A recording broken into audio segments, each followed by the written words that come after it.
Bonjour à toutes et à tous et bienvenue au Festival international de la bande dessinée d'Angoulême. Je suis trop contente de vous retrouver, j'avais absolument hâte de ce live qu'on prépare depuis des semaines, des mois en fait. Ça fait un an qu'on sait qu'il va y avoir ça, donc je suis vraiment trop contente.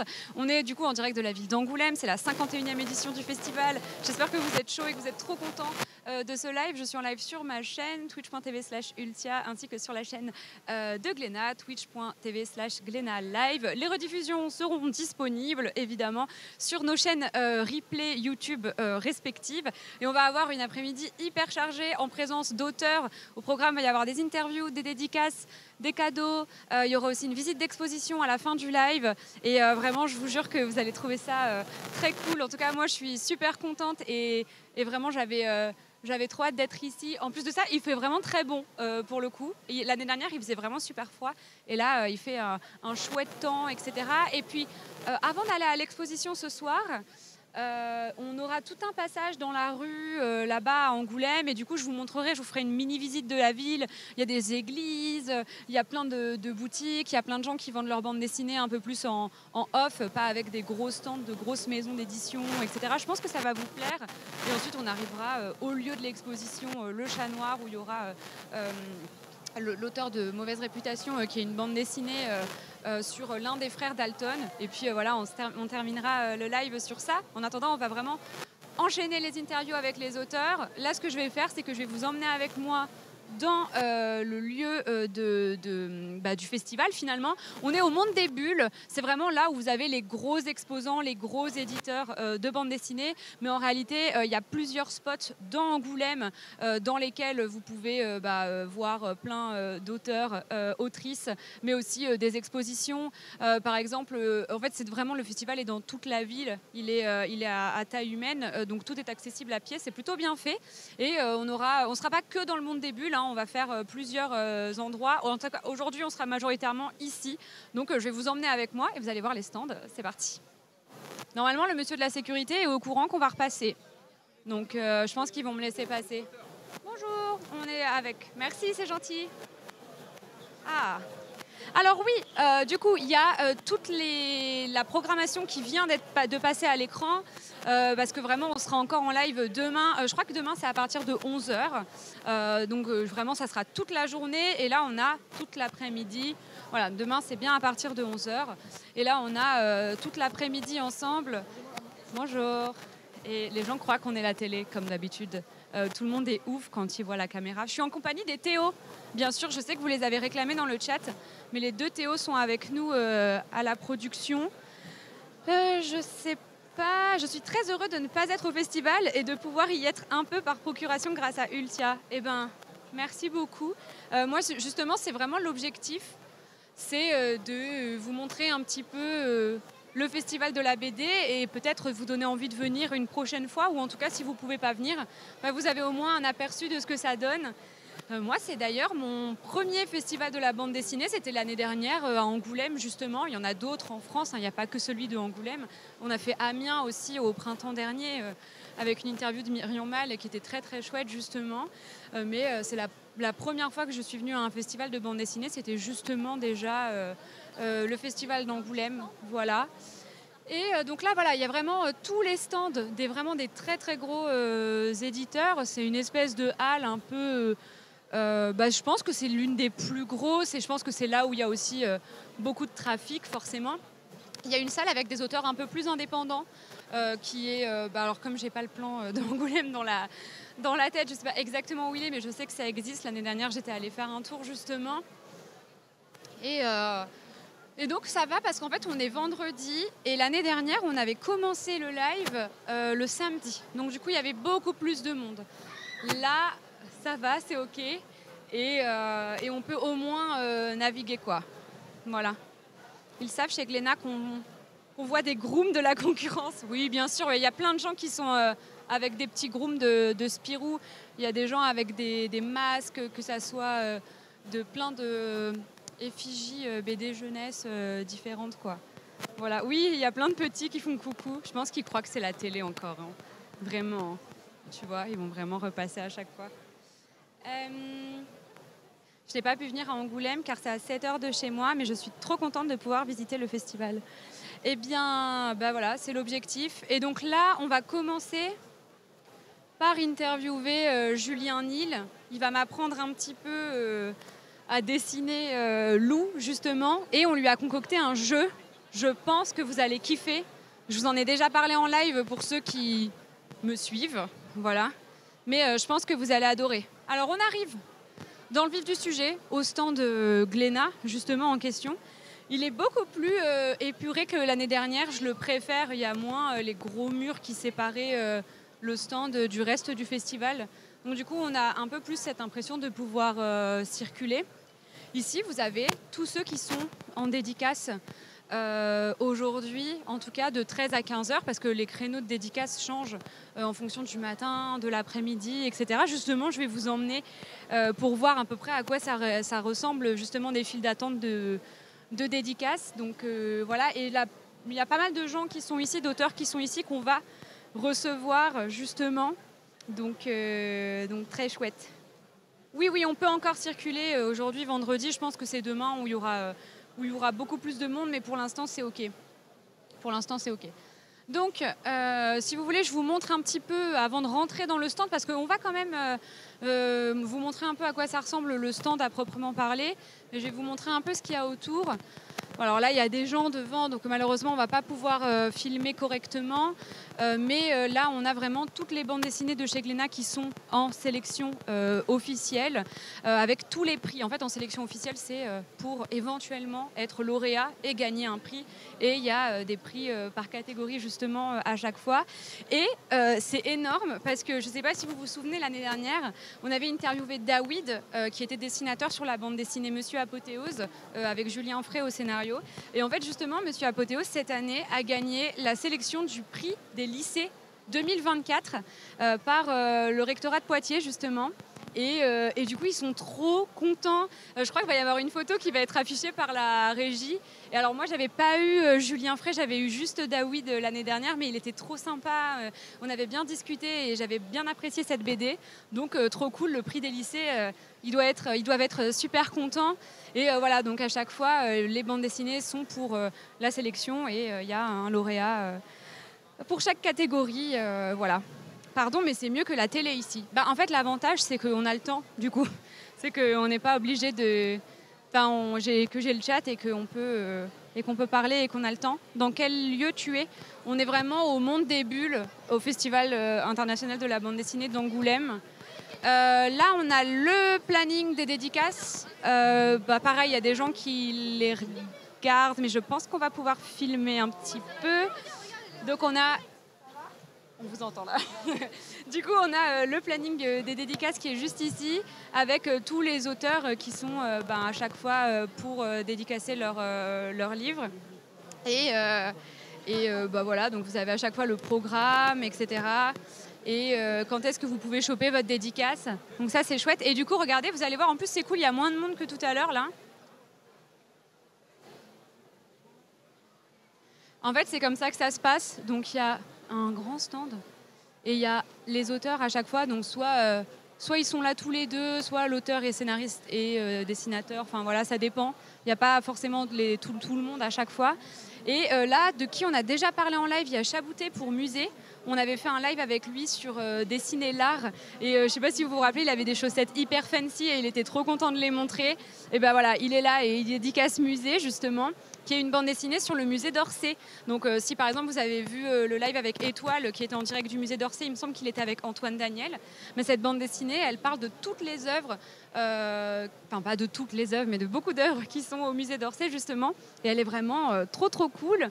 Il y a aussi la bande dessinée Adam et Ève, et c'est le dessinateur Gianerico Bonaccorsi qui est là. Ensuite, alors là je vois pas parce que j'ai pas mes lunettes, mais du coup ceux-là on les recevra pas jusqu'à Storyville, Loïc Verdier, qu'on recevra justement cet après-midi, qui est le dessinateur donc de Storyville. David et Julien Frey qui sont là pour Monsieur Apothéose, dont je vous ai parlé à l'instant, qui viennent de gagner le prix des lycées, ça c'est trop cool. Il y aura Enzo Bercati pour Mauvais Monstre, qu'on le reçoit aussi tout à l'heure. Et il y a Karine Inder pour Brume, qui est une bande dessinée jeunesse pour l'instant en 2 tomes, mais il y en aura d'autres, qui est éditée chez Glénat, qui est trop géniale et je vous en ai déjà parlé en live. Donc voilà, et les gens en fait achètent la bande dessinée, font la queue, font leur petite dédicace et voilà. Et ce qui est aussi très cool, c'est que là, du coup, à chaque créneau de live, vous aurez une bande dessinée à gagner. Alors, je pense que pour la plupart du temps, elle sera dédicacée. Mais voilà, attendez-vous à ce qu'elle soit dédicacée. On va essayer de faire en sorte que ça soit le cas. Et du mieux qu'on peut aussi, on va essayer de montrer la dédicace en live. Comme ça vous fera peut-être plaisir de voir l'auteur le faire. On m'annonce que j'ai un changement de micro, bien sûr. Et d'ailleurs, ça tombe à pic, parce qu'il y a cette exposition qui a lieu, Requiem, Chevalier Vampire, avec Olivier Ledroit. Et on y sera justement demain. Donc par contre, je ne sais plus à quelle heure ça sera, mais on va la visiter ensemble avec Olivier Ledroit, justement. Et ça va être très cool. Je sais que vous étiez nombreux et nombreuses à avoir envie de voir cette expo. Ça sera demain matin à 11h. Voilà. Donc je pourrais vous montrer ça. J'ai la chance de vous montrer ça. J'espère aussi que vous avez kiffé le live Bergère Guerrière de mercredi soir. Moi, j'ai trouvé ça très, très cool. Et puis, je vais vous montrer un petit peu le stand. Et je crois que Julien Nil est déjà arrivé. Je l'ai vu comme ça. Et on va pouvoir l'interviewer. Je lui ai préparé un petit jeu. Et on va pouvoir dessiner ensemble aussi. Bienvenue, le raid. J'ai même pas vu que je me suis fait raid. Ah, merci beaucoup. Merci beaucoup pour le raid. Installez-vous. Je pense qu'on va passer par là, Théo. Tu vas peut-être trouver ça plus pratique. Hop. Ah, il y a tellement moins de monde que l'année dernière sur le stand, c'est agréable. Donc là, c'est vraiment là où vous pouvez acheter les bandes dessinées, les consulter, voir ce qui vous tente, etc. Podum, je vous en parle énormément en live à chaque fois, c'est une de mes BD préférées. 47 cordes aussi, j'aimerais trop interviewer Timothée Le Boucher. Là, c'est Kiss the Sky de Dupont et Mezzo. On les avait aussi interviewés plusieurs fois sur la chaîne.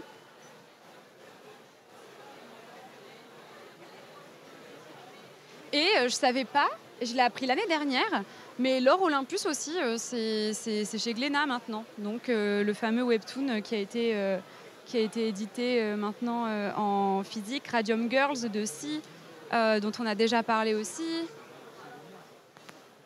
On fait encore un petit tour et puis ouais, après il y a l'air d'avoir un peu de monde là. On peut peut-être montrer ce qu'il y a là juste. Ça c'est la BD de Dooms et Sora avec Dreamy sur les pierres du cauchemar aussi. On aura la dessinatrice de Sorceline demain justement. Et en fait chez Glénat il y a aussi pas mal de bouquins Ghibli. Donc genre là, Princesse Mononoke, Voyage de Chihiro, Le Château dans le ciel, mon voisin Totoro juste ici, trop cool. Et voilà, on va peut-être pas s'enfoncer là-bas, mais voilà comment ça se présente, le stand Glénat une fois sur place au festival. Et puis je pense que Julien nous attend, donc on va y aller. Et mes filles adorent Sorceline. Ouais, moi aussi j'ai une petite nièce qui adore Sorceline, qui est super fan.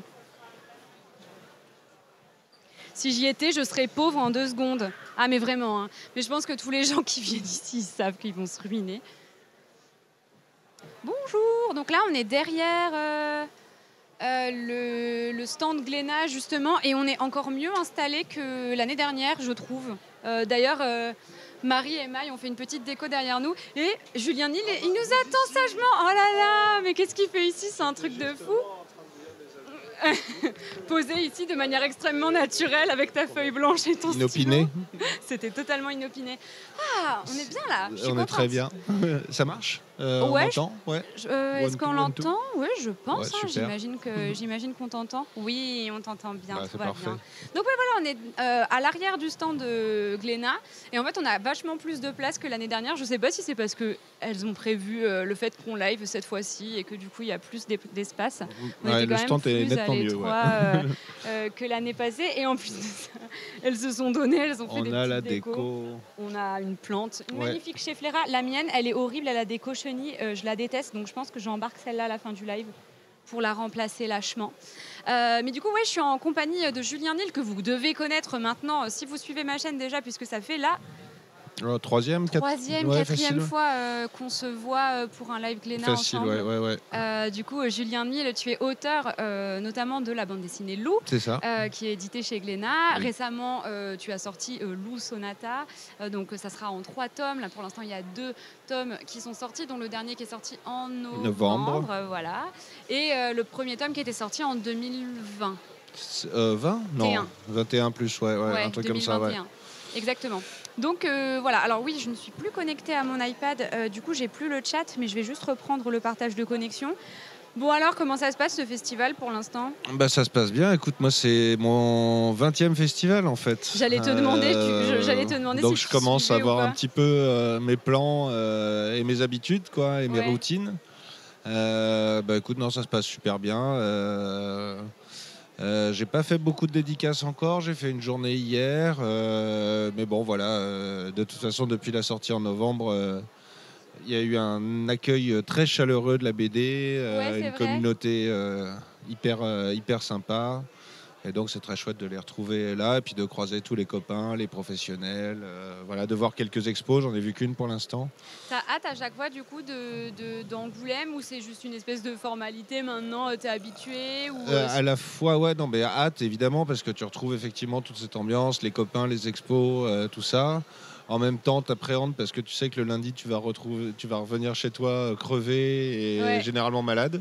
Ouais. Mais tu sais que je suis tombée malade genre il y a 2 semaines, et du coup je suis en mode je tomberai pas malade pour Angoulême. Et t'as réussi. Pour l'instant, ouais. Ça va. Pour l'instant, ouais, hein, franchement, Ah oui, c'est bon, ça y est, je vois le chat, tout va bien, enfin je crois. Bonjour le chat. Bonjour le chat, j'espère, oui. Oui, donc t'es rodé, quoi, t'as tes habitudes, etc. Non, je vous vois pas. Je vais essayer de mettre ça pendant qu'on discute. Bon, du coup, vu qu'on s'est déjà beaucoup parlé ensemble et qu'on a déjà beaucoup posé de questions, etc., je me suis dit qu'on allait faire un format un petit peu spécial et que t'allais potentiellement essayer de me faire dessiner Lou, ou en tout cas d'apprendre aux gens à dessiner Lou, parce que moi, je suis pas sûre d'arriver à quelque chose de concret. Et ensuite, je vais te faire passer un petit jeu qu'on a concocté, Clara et moi-même, Clara qui travaille avec moi pour ceux qui la connaissent pas. Et on a concocté du coup un petit jeu pour toi, et je pense que ça va te faire rire. Enfin, j'espère. Eh ben, on va essayer ça. Parce que si tu rigoles pas... Par contre, tu vois, c'est fou. Je vois le live, je ne vois pas le chat. Ça m'énerve. Ah, c'est bon, je vois mes tests. Je crois que c'est bon. Parlez pour voir. Oui, c'est bon, je vous ai, enfin, trop bien. Ok. Bon, parfait. Tu nous diras si tu tombes malade, du coup, mais je te le souhaite pas. Hein. Non, ça va. Ah oui, c'est bon, je vous vois. Merci, je suis rassurée. Alors, vas-y, dis-nous. Alors, pour ce dessin, qu'est-ce qu'on va faire ? Donc, Lou, on va partir peut-être sur une Lou première âge, elle est un peu plus facile à dessiner. Ouais. Alors, tu as un papier, tu as un crayon. Merci. Vous aussi, à la maison, vous pouvez prendre vos papiers, vos crayons. Alors, le truc, c'est que, évidemment, là, ce que je vais faire, c'est pas ce que je fais dans les albums, parce que dans les albums, je construis, je crayonne, etc. Je vais faire ce que je fais à peu près en dédicace, et la méthode la plus rapide pour dessiner Lou. Oui, parce que tu as optimisé pour les dédicaces, du coup. Pour les dédicaces, effectivement, parce que des fois, tu vois, l'autre jour à Lyon, j'en ai fait 400 dans l'après-midi, donc tu vois, tu roules un peu, et puis tu tournes forcément autour un peu des mêmes dessins tout le temps. Parce que comme il y a du monde et tout ça, tu peux pas te lancer dans un truc trop compliqué, faire de crayonner, etc. Donc les dessins que je fais en dédicace, c'est un peu des signatures en fait, parce que c'est assez automatique. Ouais, c'est ça. Voilà. À mes débuts, en fait, quand j'avais 2 personnes dans l'après-midi, donc je faisais des dessins hyper complexes, je faisais des crayonnés, je faisais des décors, des couleurs. Ah ouais, ça claque. En fait, malheureusement, plus j'ai eu de succès, plus j'étais obligé de styliser les choses, et voilà. Ah tiens, c'est vrai que je vois des questions dans le chat avant que tu commences à m'apprendre. Oui. Je me disais, c'est vrai que nous, ça fait la 3-4e fois qu'on se voit et qu'on parle de Lou, et du coup j'ai l'impression d'avoir déjà parlé de plein de choses avec toi, mais peut-être que tu peux nous expliquer de quoi ça parle, Lou, à ceux qui connaissent pas quand même, au moins, une petite introduction. Alors Lou, c'est une bande dessinée qui a 20 ans maintenant. Là, on va fêter cette année les 20 ans de Lou. On va faire d'ailleurs en novembre prochain un bouquin pour célébrer ces 20 ans qui va s'appeler Génération Lou. Cool. Et qui sera un bouquin qui va revenir rétrospectivement sur la genèse, etc. Donc avec les tout premiers croquis de Lou, par exemple, que j'ai retrouvé l'autre jour dans un carnet, etc. Donc voilà, donc c'est une série qui a déjà 20 ans. Une série qui est née dans les pages du magazine Cho aux éditions Glénat, qui raconte la vie d'une jeune fille de 13 ans, au début, dans le premier album, qui vit seule avec sa maman. Et la particularité de la série, c'est qu'à chaque album, elle grandit d'un an ou des fois de moins, des fois de plus. Donc c'est une série qui depuis 20 ans a grandi. Maintenant, l'héroïne a une vingtaine d'années. Donc après avoir fait 8 tomes de la première saison, là j'ai entamé cette collection Lou Sonata où on va retrouver Lou, jeune fille qui va s'installer pour la première fois loin de chez elle et commencer à rentrer dans la vie active, enfin essayer. Ou de faire des études, et voilà. Donc c'est, ou de faire des études, on ne sait pas trop. Elle est un peu... Elle est un peu paumée, quoi. Ouais, elle est un peu paumée depuis le début. Mais comme beaucoup de gens qui commencent leurs études, voilà. Qui ne savent pas trop ce qu'ils veulent faire, je sais que ça a beaucoup parlé à énormément de personnes. Ils se sont beaucoup reconnus en elle. Parce que c'est un peu un état général, un sentiment général de se dire bon, qu'est-ce que je fais et est-ce que ça a de la valeur ce que je fais Ouais, j'ai eu beaucoup de retours très positifs de gens qui sont identifiés au personnage, mais comme un peu depuis le début. Et c'est vrai que cette période charnière. Alors ce qui est marrant, c'est que c'est comme le tome 8, c'était une BD sur le voyage par quelqu'un qui ne voyage pas. Celui-là, c'est une BD sur les études par quelqu'un qui n'a pas fait d'études. Mais voilà, quand même, j'ai suffisamment de cas autour de moi. Et puis ça parle aussi non seulement des études, mais aussi le fait, pour la première fois, de vivre seul, de s'émanciper, de commencer à gérer cet autre cadre, quoi. Ah oui, c'est vrai, tu n'as pas fait d'études, même dans la bande dessinée, l'art au sens large. Moi, je suis un cancre, j'ai arrêté en seconde. Ah ouais, c'est vrai. Ouais, j'ai arrêté en seconde, mais... J'avais une chance inouïe, c'est d'avoir une famille avec un grand-père et un père qui était dessinateur, publicitaire. Et puis en fait, il me voyait aussi énormément travailler. C'est que depuis que je suis gamin, je dessine tout le temps. Et je raconte des histoires, je faisais des tonnes de trucs. Et donc quand j'ai arrêté en seconde, il savait très bien que c'était pas pour bailler au corneille. Et puis c'est contrairement à d'autres familles où quand tu veux faire l'artiste, les gens vont avoir peur parce qu'ils connaissent pas. Moi, c'était un truc. Mon fils va devenir un saltimbanque. 2 générations déjà que dans la famille, on faisait ça. Et donc c'était. Tu dis qu'ils étaient dessinateurs, mais ils faisaient de la bande dessinée ? Alors, mon grand-père a fait de la bande dessinée. J'ai retrouvé ça. Il a fait de la bande dessinée juste après-guerre. Il a fait de la bande dessinée de cow-boy. Il en a fait 2. Avec ma grand-mère au scénario. Mais non. C'est vraiment de Pat famille, quoi. Pat Cornan, détective privé. Cool. Et d'ailleurs, dans cet album pour les 20 ans de Lou, il y aura des pages de Pat Cornan de mon grand-père. Ouais. Et mon père, lui, était dessinateur publicitaire. Il a fait quelques pages de BD publicitaires, mais entre autres, il a créé surtout le nounours Nestlé, le petit nounours bleu Nestlé. C'est vrai ? Ouais. Mais c'est fou, mais attends, mais tu vois, ça fait 4 fois qu'on parle, mais en fait, ça, je savais même pas. Il y a encore des choses à se dire, quoi. Ouais. Et le nounours Butagaz aussi, qu'il a dessiné pendant longtemps, voilà. Et Prosper, le roi du pain-épice. Spé nounours, quoi. Ouais, c'était bien son délire, quoi. Le nounours des Haribo, le nounours non, des... pas celui-là, non, mais vraiment plein de nounours. C'est rigolo. Le nounours de la soupline. Et ensuite, ce qui est rigolo, c'est que là, ma fille veut faire ça aussi. Là, elle est à Angoulême pour présenter ses dossiers.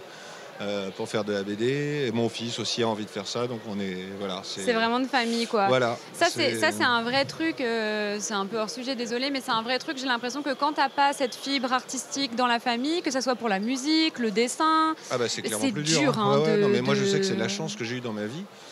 C'est d'avoir cet environnement-là. Moi, j'ai eu beaucoup de copains, justement, qui ont grandi dans des familles où c'était hors de question ou très éloigné, etc. Et au-delà du hors de question, c'est même pas une idée, tu vois. Oui, c'est ça. Ça germe pas, en fait. Ouais. Ceci dit, alors moi, pour le coup, on était graphiste publicitaire de père en fils. Et pour moi, le fait de faire de la BD, c'était un truc, il en était hors de question aussi, j'avais jamais pensé à ça. C'est-à-dire que je m'envisageais graphiste, et d'ailleurs j'ai fait des études. J'ai commencé à faire des formations pour faire ce truc-là, et puis j'ai appris sur le tas, et j'ai été graphiste à mes débuts. Et en fait, ensuite transformer ça en auteur de BD. Là, je faisais beaucoup de BD, mais pour moi, et j'ai jamais eu le réflexe de l'envoyer chez un éditeur, de me dire ça, je peux en vivre maintenant. Et je pensais peut-être un jour faire un projet de BD quand je serais vieux, etc. Et en fait, ça m'est tombé dessus un peu en avance, quoi. Donc, voilà, donc... Ok, mais très intéressant, c'est fou, je savais pas tout ça. Étant la seule à écrire des romans dans la famille, je comprends parfaitement ce qu'ils disent. Ben ouais, oui, je me doute. Alors... Dis-nous tout. Comment on dessine Lou? Alors, moi, généralement, je commence toujours par un espèce de trait qui va du haut du crâne, qui descend, qui définit la joue, et surtout, je l'arrête là. Ça, c'est important, cette espèce de truc-là, comme ça. C'est un peu la base. Alors ensuite, ce qui est rigolo, c'est qu'il y a eu, dans la façon de dessiner les cheveux de Lou, il y a eu deux époques. Il y a une époque qui était... Allez, je fais la... Ouais, non, je commence par l'époque de maintenant, parce que c'est plus joli. Au début, c'était trop compliqué. Là, je fais juste un trait qui fait comme ça, hop, et qui descend comme ça. Faites-le chez vous aussi. Ah ouais, faites-le chez vous en direct. Et on aura une bande dessinée Lou Sonata volume 2 à vous faire gagner, qui sera dédicacée justement dans le chat. Normalement, oui, tome 1 et 2 même, avec le hashtag Sonata. Donc n'hésitez pas, ça sera sur mon chat à moi. Pour ceux qui sont chez Glénat, venez ici, twitch.tv/Ultia pour participer. Hashtag Sonata pour gagner Lou Sonata, tome 1 et 2. Julien, je t'aime. Oh, je vous aime aussi. Donc... on fait ce petit trait là, pour le haut de la première mèche, et là on redescend et on reconnecte ici. Alors voilà, on a l'impression que c'est facile, mais en fait c'est déjà un bazar. Donc là, ensuite, là on va pouvoir placer les yeux, un œil et un autre œil, un petit trait très léger pour le nez et un petit sourire sur le côté. Donc déjà, on a quelque chose qui se profile. Et là, on va pouvoir placer la deuxième mèche de l'autre côté, comme ça. Hop. Donc déjà, là, on a une tête de loup auquel on peut faire la petite trait des cheveux et on peut lui faire des petits sourcils. Donc là, voilà, on a déjà une première tête de loup. Hop, un petit coup. Alors, ensuite, Lou, c'est un bazar à dessiner. Et c'était un bazar à dessiner, surtout dans la première période où elle avait les cheveux très longs. Parce que, en fait, ses cheveux très longs, ça cache les épaules et c'était souvent un bazar. Donc là, c'est plus pratique maintenant qu'elle a les cheveux courts. Les cheveux courts. C'est pour ça que tu l'as coupé les cheveux. Mais en fait, en même temps, je me suis. Maintenant, au niveau du dessin, le dessin de Lou est beaucoup plus réaliste. Par contre, le corps de Lou, maintenant, il est en fait à peu près proportionné normalement. Comment elle est maintenant, si jamais vous avez envie de voir. Ça, c'est dans Lou Sonata volume 1. Voilà. Elle n'a pas drastiquement changé dans le volume 2. Elle n'a pas changé 2, entre le 1 et le 2. Elle a juste des lentilles dans le 2.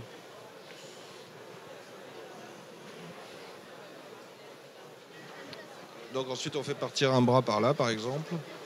Alors, dans le tome 1, je ne savais pas très bien dessiner les mains, donc je vais faire une main pas très bien dessinée exprès. Voilà. Mais ça marche très bien. Vous regarderez les tomes dans ouais, ça fonctionne. Dans le tome 1 de Lou, les mains sont extrêmement mal dessinées. D'ailleurs, c'est pour ça que je n'osais pas faire de la bande dessinée. Je me disais, mais j'y arriverai jamais tant que je ne sais pas dessiner les mains. Et en fait, regardez bien les mains du tome 1, ça prouve qu'on peut ne pas être très fort en dessin et complètement abouti pour se lancer dans la bande dessinée. À partir du moment où on le reconnaît le personnage d'une case à l'autre, ça passe, quoi. Et où c'est expressif. Ouais. Moi, je pense qu'il vaut mieux avoir toujours un dessin qui est, un peu mal foutu, mais expressif, qu'un dessin où on va tendre vers un réaliste ou un truc où plus on va s'appliquer, plus on va perdre du dynamisme. Je suis vraiment d'accord avec toi, mais j'ai aussi l'impression qu'il faut maîtriser les choses un peu plus réalistes pour réussir à faire quelque chose de plus simplifié. Tu vois, genre, par exemple, moi, j'essaie de me mettre un petit peu à dessiner et un événement caritatif qu'on avait fait en live qui s'appelle le The Event, qui était il y a 2 ans maintenant. Tu vois ce que c'est. Et ben, j'avais dit, tous les temps d'euros qui seront donnés pour l'association, je dessinerai un oiseau. Et en fait, je trouvais ça OK parce que je me suis dit, mais un oiseau, c'est juste une espèce de patate avec 2 ailes et un bec. Mais j'avais dit de manière très simplifiée et comme ça, quoi. Et puis en fait, j'ai trop galéré et au final, j'ai fait juste un dessin hyper réaliste parce que je n'arrivais pas à être satisfaite de styliser. C'est ça. Mais effectivement, tu as raison. En fait, avant d'avoir un dessin stylisé, malgré tout, moi, je suis passé par l'anatomie, par la perspective, pas énormément, mais... c'est des fondements et moi je conseille beaucoup aux gens qui font de la bande dessinée bêtement de passer par ces exercices très académiques, de dessiner des choses qu'on a sous les yeux, de faire du modèle vivant, ça apprend énormément sur les gestes, sur les postures, etc. Et ensuite styliser, ça vient après, quoi. Voilà, alors je continue. Hop, on va faire... Quelqu'un qui dit, et les bords dans le chat qui dit, par ailleurs, j'ai une amie lituanienne qui a lu pendant son enfance Lou. Elle adore cette BD, ravie que cette expérience soit partagée par plein de filles à travers le continent Ouais, c'est ouf, c'est en vrai. incroyable. Hop.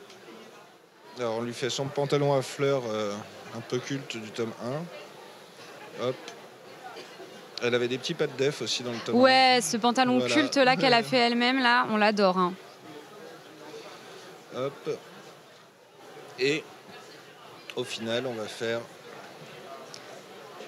Ses cheveux. hop, les cheveux, la mèche de l'arrière. Le pantalon est iconique. Voilà. D'ailleurs, à la soirée de lancement que tu avais faite à Aix-en-Provence, où on s'est vu pour la dernière fois, il y avait un petit espace friperie qui était très cool et très dans l'énergie de Lou, finalement. Ça, c'est Émilie de Blow Up, qui a une boutique de fripe à côté de chez moi. C'est des très bons amis.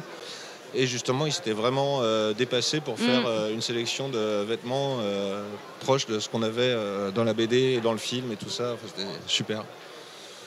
Cool. Voilà. Et puis pour le même prix, on va rajouter quelque chose qui fait toujours plaisir. Le petit chat. Voilà, un autre rond. Hop, hop. Waouh. Voilà. On capte direct son essence, là. Voilà. Alors, la bouche qui lui donne toujours une tête d'andouille. Hop. Tu sais que j'ai refait Lou et sa maman dans les Sims, là. Et en ce moment, on est en train de jouer. Ah oui, t'as vu? Ouais, c'est super. Il y a Sidera aussi qui est super bien, je crois. Non, on a fait une tenue Sidera. Oui, mais c'est toujours le personnage de la mère de Lou qui la porte. Et on a fait Richard, c'est le voisin. Et vous avez réussi à trouver un truc? Il a proposé un date à la mère de Lou, mais je n'ai rien fait. Wow. Genre, c'est le jeu qui a fait ça, c'est fou quand même. S'il la quitte, c'est que c'est vraiment maudit, quoi. Oui. C'est vraiment un truc. Il lui a dit, je peux venir emménager chez toi, et le chat était en mode, on casse le mur, on casse le mur. Génial. Et l'appart, t'as réussi à faire un truc qui ressemble? Non, j'ai pas. J'ai dit, c'est en fait, en gros, il y a un nouveau pack de jeux qui est sorti avec des systèmes d'appartements, et tout de suite, le chat m'a suggéré de faire Lou, et j'ai fait, on fait, mais ça sera pas fidèle à la bande dessinée parce que je voulais pas refaire tout ça, quoi. Je voulais découvrir le pack avant tout. Mais sur les persos, j'avais vu le chat et c'était assez bluffant. Hein. Ouais, alors Lou, pour le coup, on l'a stylisé autrement parce qu'on voulait utiliser des trucs un peu récents du jeu. Par contre, la mère de Lou, je la trouve trop bien faite. Ouais. Alors, on continue sur le chat. Une deuxième oreille derrière. Et ce qui est bien avec les chats, c'est quand on a la flemme, on n'est pas obligé de dessiner toutes les pattes. On le met en boule, comme ça, on fait juste la queue derrière. Il est trop mignon. Une petite patte qui descend. Et un petit cœur. Et voilà. Cool. Waouh. En vrai, c'est très efficace, mais là, j'aurais peut-être dû te suivre au fur et à mesure, hein, maintenant que tu le dis. Peut-être que je peux faire juste le petit chat et comme ça, on a le temps de faire le jeu ensemble. Ok. Tu peux refaire avec moi, s'il te plaît? Alors, dis-moi. Le petit chat, on fait on va faire la version simple. Un rond. Merde. Un deuxième rond, un petit peu espacé. Alors pour lui donner l'air le plus crétin possible, on le fait un tout petit peu loucher. Un peu plus bas que les deux yeux, au milieu, on fait ce petit triangle au bord arrondi. Donc déjà, là, on a une bonne base. Et on peut placer en dessous un petit point, si on veut. Ce petit point, on peut faire un petit U, tac, autour. Et donc là, maintenant, on rentre dans le gros du truc. Alors moi, je conseille de partir, par exemple, de là, au milieu des yeux. On descend et on fait une petite pique sur le côté. On peut faire la même chose en symétrie. Ah, j'ai pas réussi. Ah. Ok. Et là, on rejoint avec une jolie courbe.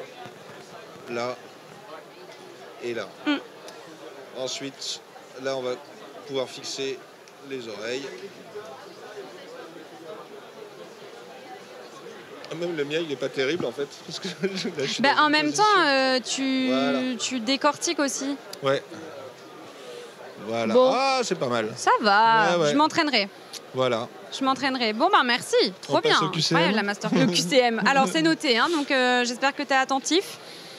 Est-ce que tu veux oui, je montre à la cam, bien évidemment. Est-ce qu'on peut faire... Vas-y, je t'en prie, fais ce que tu veux. Éventuellement, ce dessin, on peut le rajouter en dotation, si on veut. Ah ouais, carrément. Voilà. Trop bien, on pourra le glisser dans la bande dessinée. Dans la bande dessinée qu'on fait gagner. Ouais, complètement. Voilà. Je rappelle qu'on fait gagner Lou Sonata volume 1 et 2 dans le chat avec le hashtag Sonata. N'hésitez pas à participer également. Voici ma petite version du petit chat de Lou. Et alors, le jeu, c'est parti. Donc c'est un tu préfères, tu connais? Je vois le genre. Ouais, voilà, très bien. Tu préfères. Donc à chaque fois, tu nous expliques un peu pourquoi tu préfères ça ou ça. On commence doucement. Tu préfères explorer la ville avec Lou toute une journée ou flâner dans la nature avec sa mère et discuter de tout, de la vie, de rien? C'est compliqué. Moi, je crois que j'aime bien explorer les villes. Ouais. Ouais, je crois que j'aime bien explorer les villes. Moi, j'ai grandi en banlieue parisienne et je sais que ce que j'aime bien, moi, généralement, c'est quand je visite un endroit, un pays, etc., c'est me perdre dans une ville. J'aime pas trop organiser le truc. J'aime bien arriver dans un endroit et flâner et aller au gré des boutiques et des choses et des endroits et des paysages et me perdre. Mais j'aime beaucoup les villes, ouais. Donc, Je pense que moi, j'aurais choisi la nature avec sa mère. J'ai l'impression qu'elle a plein de trucs à me dire, en fait. la nature ou la mer? La mer. La mer. Elle a encore des choses à dire, à livrer. Ouais, je pense. Tu préfères passer tout un été à Mortebouze Mhm. ou aller chercher ton pain pendant un mois en slip fourrure? Voilà. Vous pouvez participer dans le chat, hein. Dites-nous ce que vous préfériez aussi, hein. Non, un été à Mortebouze, c'est pas si terrible que ça. Et puis même Lou, elle a fini par apprécier, je sais. Mais moi, j'ai eu le même le Mortebouze. Moi, j'ai grandi, je passais mes étés dans un endroit qui ressemblait à Mortebouze.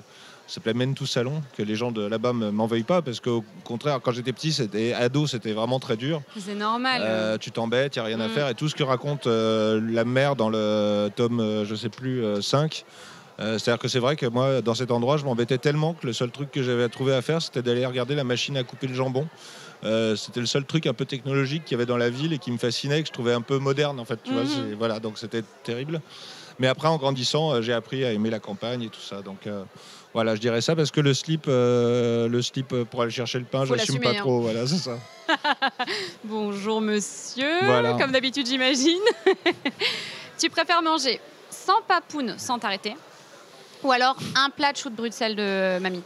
Oh, un plat de chou de Bruxelles, parce que ça, bizarrement, je suis pas du tout allergique aux choux de Bruxelles. J'aime bien ça, en fait. C'était la blague de la grand-mère et des choux de Bruxelles. C'était une amie à moi, Melaka, qui détestait les choux de Bruxelles, qui avait fait un groupe Facebook anti-choux de Bruxelles, et c'était un clin d'œil à elle à ce moment-là, quoi. Ah mais trop drôle. Voilà. Et d'ailleurs les papounes, à la soirée de lancement de Lou Sonata à Aix-en-Provence, Tout à de fait. Lou Sonata volume 2 à Aix-en-Provence, il y avait des papounes. Il y avait des papounes Une et on a recette dévoilé secrète. la véritable recette secrète des papounes telles qu'elles sont présentées pour la première fois dans le tome 8. Et tu l'avais élaboré C'est ma copine qui est une artiste culinaire, Leslie Doriel, Ouais. qui l'a élaboré en collaboration avec moi parce que l'influence de ce village dans lequel Lou découvre les papounes pour la première fois, c'était à la fois les villages de montagne japonaises et l'Ardèche. Et donc je voulais une recette qui soit entre les deux. Et donc qui rappelle, il y avait un côté japonais, un côté takoyaki, parce qu'il y avait du poulpe dedans. D'où le poulpe et D'où le poulpe, fromage. voilà, et donc c'était un mélange de ça, voilà. Tu préfères tenir la chandelle à Mina et Jean-Jean pour le restant de tes jours ou alors, accroche-toi, elle est longue, devoir accueillir autant de chats chez toi qu'il existe de noms différents pour le chat? Ah non, moi je suis team chat en fait. Ouais. Non mais je Ouais, suis, mais tu sais combien il a de prénoms ce chat. Il en a énormément. Ouais. Il en a énormément, mais j'aime énormément les chats. Et moi là j'ai 2 petits chats, Humper Humpet et Stilton depuis 10 mois. Là c'est la première fois qu'on les laisse aussi longtemps pour le festival Oh non. d'Angoulême. Donc je suis très angoissé. J'ai envie que ma belle-sœur m'envoie des photos parce que voilà. Ok. Dédicace à eux. Bon, j'adore tenir la chandelle. Moi, je déteste tenir la chandelle. À chaque fois, je suis en mode bon, ben, ok, c'est Ah, puis ma en plus vie Tristan maintenant. et Mina ils sont relous quoi. C'est un Mina peu et en Jean-Jean, boucle. ouais. Oui, Mina et Jean-Jean. Ouais. Oui, c'est vrai qu'ils sont en boucle, c'est l'horreur.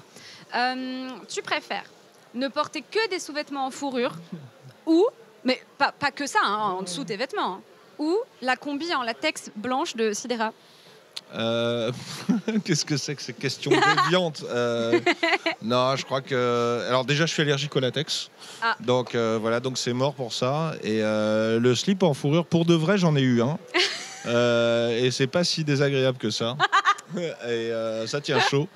Donc, Ce sera le nom de la vidéo, je pense. Ok, très bien, je vois. Ok, super. Tu préfères être échoué sur une île avec Tristan ou être échoué sur une île avec Paul? Je crois qu'avec... Ah, c'est compliqué, mais peut-être Paul quand même. Tristan, il est plus mystérieux, il est plus secret, je le connais moins. Paul, ça Je m'a le l'air connais moins, il l'a créé en 2004, genre. Ouais, mais tu sais, c'est bizarre parce que quand tu écris des personnages, les personnages, ils t'échappent un peu aussi des fois. C'est-à-dire qu'il y a des fois... et même la perception qu'ont les gens de ces personnages vont reconditionner ce qu'ils sont. Je sais que par exemple avec Tristan au début, alors il y a tout un débat, la team Paul, la team Tristan, etc. Mais moi Tristan au début, effectivement, la première page où Lou est folle amoureuse de Tristan et tout ça, en faisant l'album et en finissant l'album, je me dis c'est pas un super message en fait pour les gamins de dire voilà tu vas stalker quelqu'un et tu vas focaliser sur lui, ça va être l'amour de ta vie. Donc j'ai dit il faut que je corrige ça, il faut que j'en fasse un sale type. Donc c'est pour ça que dans le tome 2 déjà il envoie une carte postale avec le singe nul. Et voilà, et je voulais le rendre nul et lui opposer en fait un personnage qui n'était pas spécialement le beau gosse cliché, mais qui avait de la personnalité, un univers, etc. Donc je crée Paul. Mais bizarrement, à chaque fois que je démolis Tristan et je le rends pathétique, bah du coup il me met sympathique. Et donc, il me fait un peu de la peine. C'est ça, il fait un peu de pitié. Et en fait, au bout d'un moment, et c'est pour ça que en fait, ce qu'il est devenu. C'est-à-dire que pour moi il y a un retournement dans le tome 6 où on apprend qu'en fait comme Lou espionnait Tristan, en fait Tristan espionnait Lou. Et pour moi en fait Lou et Tristan ils sont très proches et en fait quand tu regardes bien l'histoire de Lou elle peut être tout aussi pathétique que lui peut être pathétique quand tu changes de point de vue. Voilà, on se rappelle de la carte je te kiffe, les gens vraiment voilà c'est ça. Mais ensuite maintenant il y a des gens qui le traitent de mal toxique, etc. Et je trouve que c'est un peu exagéré, tu vois, parce que il est juste maladroit, il est pas toxique, il est juste un peu décevant. Il est paumé, ouais c'est ça. Mais Lou peut être décevante aussi par certains moments dans le. Mais de toute façon, il souffle un peu le chaud et le froid. Bah voilà, c'est voilà. Donc je pense que tu passes sans doute des moments plus sympathiques avec Paul, qui a l'air mieux dans ses baskets. Ouais. Et puis en plus, Paul, il sait faire plein de choses. Alors sur une île, il serait peut-être plus à même de nous faire en sorte qu'on soit confort, quoi. Tu vois. Tout à fait. Tu préfères, t'es accroché ou pas? Ouais. Rouler une pelle à l'homme raisin, le costume reste. Allez. Ou rouler une pelle au docteur Fifrelin, le bandage reste. Ah. Ouais, je crois que l'homme raisin quand même. Ouais, l'homme raisin quand même. Fifrelin, il est chelou quand même. Hein. Mais alors pareil aussi, ça fait partie des personnages des méchants quelque part, ou des personnages qui sont présentés comme fondamentalement négatifs au début de la série, même un peu comme Marie-Émilie. Et en fait, à chaque fois que je fais ça, j'y arrive pas.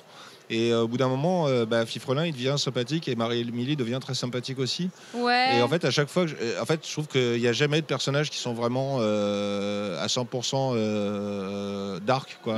Donc j'ai toujours besoin de leur trouver une porte de sauvegarde, quoi. Tu préfères... Alors celui-là, il a disparu de mon runner, donc j'espère que la régie... Je peux avoir juste une anecdote à propos de rouler des pelles à l'homme raisin. C'est que quand j'ai réalisé le film de Lou, c'est moi qui avais fait les castings, etc., des gamins et des gens. Et il y a une scène du laser game où tous les gamins doivent s'embrasser sur la bouche. Donc Lou et Tristan, Jean-Jean et Mina, Marie-Émilie et Dazzler. D'ailleurs, c'est la première fois qu'on voit Dazzler apparaître, c'est dans le film, avant la BD. Et Karine avec Mr. Juice. Enfin, elle l'enlace juste parce qu'effectivement... c'est pas pratique. Et en fait, le costume reste, quoi. L'actrice qui jouait Karine, en fait, elle était un peu dégoûtée parce qu'elles avaient toutes des scènes de bisous avec, tu vois, des mecs.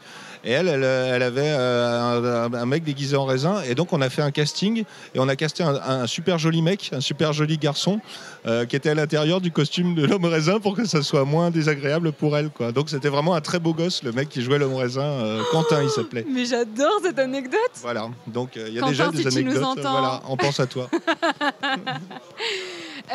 Du coup, j'ai une question qui a disparu du runner. J'espère que la régie saura trouver la 7, mais... Tu préfères, non c'est pas celle-ci, c'est le tu préfères avoir un discours de docteur Fifrelin justement ou avoir un discours du prof de culture G de Lou. Ils parlent tous les deux pendant 50 ans. Je crois le prof de culture G il me fait bien rire et pour moi le prof de culture G, moi je pense qu'il fait exprès de tout ce qu'il fait, en fait il fait exprès. Pour moi c'est un manipulateur. Et en fait, il sème le trouble et le doute exprès dans la tête de ses lecteurs. Tu crois ? Ouais. Je savais pas ça. Je pensais juste que c'était un mec un peu perché. Moi, je pense qu'il fait semblant d'être perché. Okay. Je pense que c'est... j'ai même une backstory. En fait, moi, il y a plein de personnages où j'ai une backstory. J'ai une backstory de ce personnage. Ah ouais ? Et je pense qu'il n'est pas aussi perché que ça et qu'il est beaucoup plus conscient. Il joue de ça, tu penses ? Voilà. Ok. Donc tu préférerais avoir un discours interminable du prof de culture G, quoi. Ouais, et puis dans le premier disque, on a un morceau qui s'appelle Culture Générale avec ce prof qui pète un plomb. Donc tu l'as vu en live, donc c'est Xavier, l'acteur qui a joué le personnage dans le disque. Oui, parce qu'il y a eu un live, cette fameuse soirée d'Aix-en-Provence dont on parle depuis tout à l'heure. Un concert dessiné. Et donc le texte, par contre, était écrit par mon ami Baptiste Gobert, qui est un dessinateur formidable et l'auteur de la série Crisis Young, qui est disponible sur YouTube, qui est par contre plutôt pour adultes. Ouais. Et en fait, le discours du prof et tout que Baptiste a écrit, il était beaucoup inspiré aussi de discours qu'on avait avec Baptiste, qui est un de mes meilleurs amis. Donc, discuter avec le prof, j'ai l'impression de l'avoir déjà fait pendant mais c'est vraiment trop bien d'avoir nourri. Oui, on s'en doute que tu nourris les écrits de ton vécu, mais du coup, c'est trop bien d'avoir les insights comme ça. Il y a même des personnages, tu l'as vu. Justement, parlons de Slip en fourrure et d'assumer. Il y avait Yann, qui est donc un vrai personnage. Enfin, non, qui avant d'être un vrai personnage, qui est un garçon, qui est un ami à moi. Que j'ai rencontré. Alors, Yann, il est venu pour la première fois en tant que fan de Lou, me demander une dédicace il y a 6 ans. Ouais. Un peu plus que ça, même. Avec le bonnet rouge. Entre-temps, c'est devenu mon ami. Son physique et tout m'ont inspiré un personnage de la BD. Et quand on a fait le disque et tout, Yann, qui est musicien, a écrit en fait Fur on Fur. Et donc le truc complètement méta, c'est que dans la BD, Yann est fan du groupe Fur Pants. Oui, il est à donf. Alors qu'en fait, c'est lui qui chante. C'est le vrai Yann de la vraie vie qui chante et qui a composé Fur on Fur. Mais par contre, c'est un accomplissement personnel de se retrouver dans ta BD alors que de base, tu disais qu'il était fan de Lou. Bah oui, c'est rigolo. Ce qui est encore plus dingue, c'est qu'on fait un live et que pendant ce live, Yann est venu faire l'andouille sur scène et il était en slip en fourrure. Il a fini en slip en fourrure. Et donc c'est un garçon qui ça a commencé pour lui en tant que lecteur où il m'apporte un album pour me dire qu'il est fan et plouf, zoom, flash forward 6 ans après, il est sur scène en slip en fourrure devant 1200 personnes. C'est à mon tour de te raconter une anecdote sur Yann du coup en slip fourrure sur la scène de Aix-en-Provence où j'étais. Du coup j'étais là-bas avec des copines et ma cousine et en fait bref on était plutôt devant nous de tout le concert. Puis à un moment donné je me fais un peu pousser par quelqu'un. Et puis je regarde la personne en mode ça va, on n'est pas non plus à un concert de heavy metal, pourquoi je me fais pousser? Et puis la personne s'excuse vraiment en mode je suis désolée, mais c'est mon fils, fils. C'était la maman avec son téléphone comme ça en le filmant et moi j'étais en mode vous êtes excusée 1000 fois. La maman Diane. Elle me passe devant comme ça, elle était comme une ouf avec son téléphone et genre son fils est en slip sur scène. Elle était très fière. Elle était très fière. Elle était trop contente, donc c'était vraiment hilarant. J'ai vraiment explosé de rire. C'était dédicace à Yann et à sa maman. Voilà. Et enfin, pour conclure cette interview, tu préfères courant continu ou alternatif? Voilà, ça c'est une private joke pour ceux qui ont lu le dernier album où il y a tout un débat effectivement courant continu ou alternatif entre Jean-Jean et Mina qui s'écharpent pour ça. Ce qui est rigolo, c'est que tout ce que je raconte dans l'album, en fait, il n'y a aucune documentation sur ce que c'est. Je ne sais même pas ce que c'est. C'est pas du tout. C'est vraiment une licence poétique autour de l'électricité. Quand j'ai posé la question, parce qu'on a un peu fait ça en live, les questions, pas toutes, mais on les a un peu faites en live. Les gens proposaient des trucs, etc. Et il y a Sarge, qui est peut-être dans le chat, qui propose courant continu ou courant alternatif. Et je fais, on va finir par ça, c'est parfait. Mais je me doutais que tu n'allais pas. Enfin, j'ai dit, il ne va pas nous apporter en mode. En fait, moi, j'ai réfléchi. Et puis la réponse dans l'album, c'est les deux en même temps. Et en fait, je crois qu'au niveau électricité, si tu confies ça à un vrai électricien, c'est absolument en dehors de toute norme de sécurité. Ça n'existe même pas. Voilà, évidemment, c'est la dernière chance pour vous de faire #Sonata dans le chat afin de gagner le tome 1 et le tome 2 donc de Lou Sonata. Et on va glisser les dessins qu'on a fait ensemble. Je vous avais réclamé le mien aussi. Si vous voulez, voilà. Je vous ferai un petit rat à côté. Et on les glissera dans la bande dessinée si tu veux bien. Ça marche. Voilà. Et puis comme ça, Gléna vous les enverra. Donc on va procéder au tirage au sort dans quelques instants. Julien, tu vois, c'est ouf parce que à chaque fois je me dis bon, ça fait quand même 4 fois et là en fait à chaque fois, ça aurait pu durer 1 heure encore. Mais ouais, mais il y a encore moyen d'approfondir. Vraiment. Donc Lou Sonata volume 1 et volume 2 sont toujours disponibles aux éditions Glénat. Il y a aussi un collector avec tous les tomes de la première saison de Lou, l'intégrale. Voilà, merci. De la première saison de Lou qui est disponible aussi aux éditions Glénat évidemment. Et vous avez le vinyle qui est juste à côté de toi normalement. Les vinyles parce que... Les vinyles. Donc là, celui-ci qu'on a juste ici, c'est celui du volume 2. Mais vous avez aussi la bande-son du volume 1 au format vinyle. Et d'ailleurs, vous pouvez retrouver toutes les musiques de chaque album, donc de Crystal Zilote, qui est le groupe que tu as créé avec des proches, des amis, et qui te permet d'accompagner la sortie de tes bandes dessinées, que vous pouvez retrouver gratuitement sur toutes les plateformes de streaming. Et sachez que je les passe beaucoup en live aussi. Donc voilà. Tant merci. Et alors, donc il y a plein de bonus dedans, des bracelets, des posters, des trucs. Oui, il y a plein de goodies. Il y a plein de goodies à l'intérieur. Si jamais vous avez envie d'approfondir cette interview, parce que nous, ça fait plusieurs fois qu'on se parle, etc. Et on essaye de renouveler un petit peu la formule. Il y a plusieurs vidéos qui sont disponibles déjà sur nos chaînes YouTube Replay. Il y a l'interview qu'on a fait en novembre pour la sortie de Lou Sonata 2. Je crois que les modérateurs vont mettre le lien. Il y a l'interview. Si vous avez des questions, je vous vois parler des cristaux. Je vous vois parler des... Voilà. On a répondu l'année dernière à Angoulême. Ça dure 1 heure. C'est trop intéressant parce que tu nous parles de plein de choses et on boit tes paroles à chaque fois. Donc n'hésitez pas à vous refaire aussi celle-ci qui dure 1 heure. Tout ça, c'est sur ma chaîne YouTube Replay. Je crois aussi que Gléna les a postés de son côté. Donc voilà. Merci beaucoup, Julien, d'avoir partagé ce moment avec moi. Tu as encore des dédicaces là, du coup? Là, j'enchaîne directement. Il y a plein de gens qui attendent. Allez, je te libère. Du coup, c'est parti. Je te remercie. Merci infiniment. On se charge de ça. Et puis à bientôt. À bientôt. Salut. Je lui ai un peu tenu la grappe là pendant 8 minutes. Ouais, on est 15h08, désolé, c'est ma faute. Merci beaucoup, c'était trop bien. Restez dans le chat, ça continue avec Loïc Verdier, dessinateur de Storyville, qu'on va recevoir. Est-ce que je peux juste avoir mon petit verre d'eau, s'il vous plaît? Je suis assoiffée. J'espère que vous passez un super moment et que vous avez apprécié cette interview. Restez, il va y en avoir encore plein d'autres toute l'après-midi et aussi demain. J'espère que vous avez rigolé pendant le Tu préfères. On essayait de trouver un moyen de parler de la bande dessinée Lou, de vous donner envie de la lire pour ceux qui ne l'ont pas lu et aussi de vous faire plaisir, vous les fans, si vous ne l'aviez pas encore lu jusqu'alors. Et du coup, on s'est dit, les Tu préfères, c'est Xari qui m'a inspiré ça en regardant Popcorn. Il faisait des Tu préfères un peu drôles et je me suis dit, mais viens, on fait ça à Julien et comme ça lui donne le prétexte de parler de sa BD en même temps. Donc voilà, restez, on est en live ensemble jusqu'à 17h30. On sortira aussi à un moment donné pour aller voir une expo. Je vous montrerai un petit peu Angoulême si vous n'avez jamais vu cette ville et tout, ça va être trop bien. Et en attendant, je reçois mon verre d'eau de la main de Dieu. Merci. J'ai soif, j'arrive.